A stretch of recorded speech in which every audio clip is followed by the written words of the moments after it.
I'm going to talk a little bit today about working with black magicians who are Babylonian shamans or satanic shamans, actually. And this subject came up for me recently because I have a client who has been suffering with extreme entity attachment. Um, Entity attachments, sometimes when you come for healing, you can get immediate relief for, depending on the person, but sometimes it can really require a lot of extreme work. Based on how sick the person is, how infected they are, what kind of issues it is, what kind of entities we're dealing with. Some people need a lot more work than others, and it's for many different spiritual reasons that happens. And it's unfortunate because it would be great if we could just go right in and heal the person and have them relieved when they're, especially when they're so extremely infected. As I said many times, we can get, or I can get some quick reaction from people and healing from them, but in certain cases it can be very, very bad. And it depends on the types of entities and how long they've been there, and all kinds of other things can influence the capacity to heal them in a timely manner. So with that said, I have a client who I've been working with just briefly. I've worked with him once so far, and he became desperate, and he went and found another healer after he saw me. He was really getting agitated by the entities that are affecting him, and so he went to a satanic shaman or a Babylonian shaman who did something unthinkable. And I'm bringing this up to bring the attention and awareness to anybody else who's trying to get healing, that if you go to somebody and they offer this type of healing, you should run 5 ways to Sunday, because what this person did will cause further entity attachment.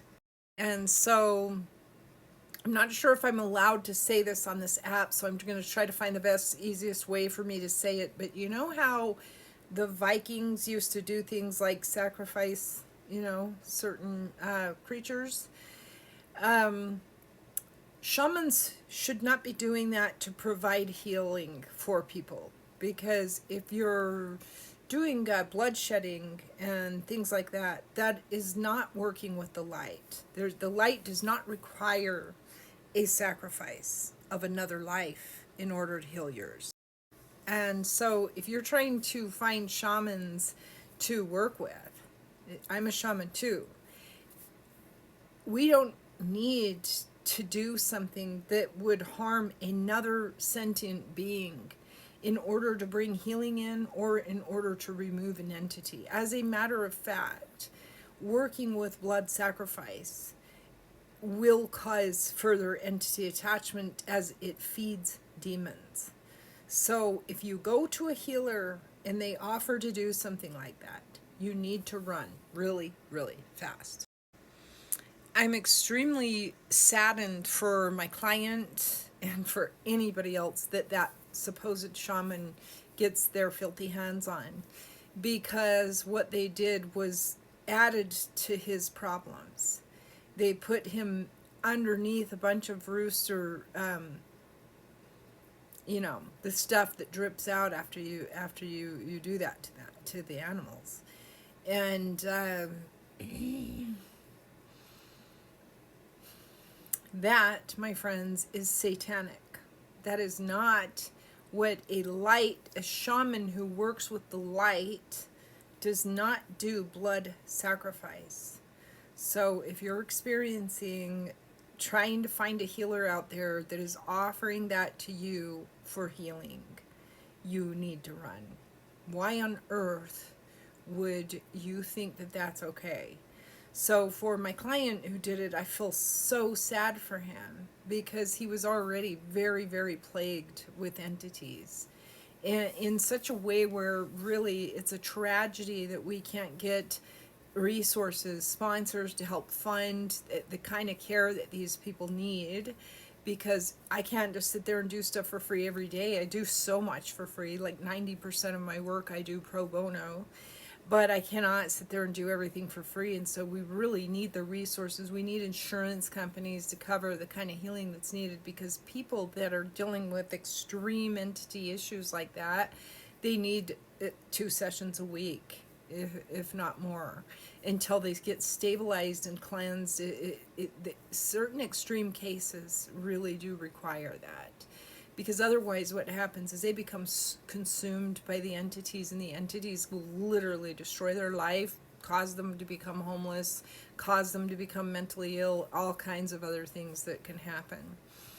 If you're trying to seek shamanic healing and you're going to somebody, or a psychic healing or whatever, and you go to somebody, because it's the same thing. If you're a real shaman, you're psychic, and if you're a real psychic, you're shaman, then you should not be engaging in sacrifice of any kind at all whatsoever. And again, to the client, I am so sorry. I am so sorry, because unknowingly that opens up doors to other entities. It creates black magic, and it just it makes a huge mess out of everything. I'm so sorry. Please be mindful, guys, of who you're going to and who you're using for spiritual healing, because 90%, if not more, of the people who are claiming to be healers are not chosen by source. They're not given the teachings from source like those of us who have gone through enlightenment. So if they haven't achieved enlightenment, they're not in the light. And if they're not in the light and you're working with them, well, then what energy are you working with after all?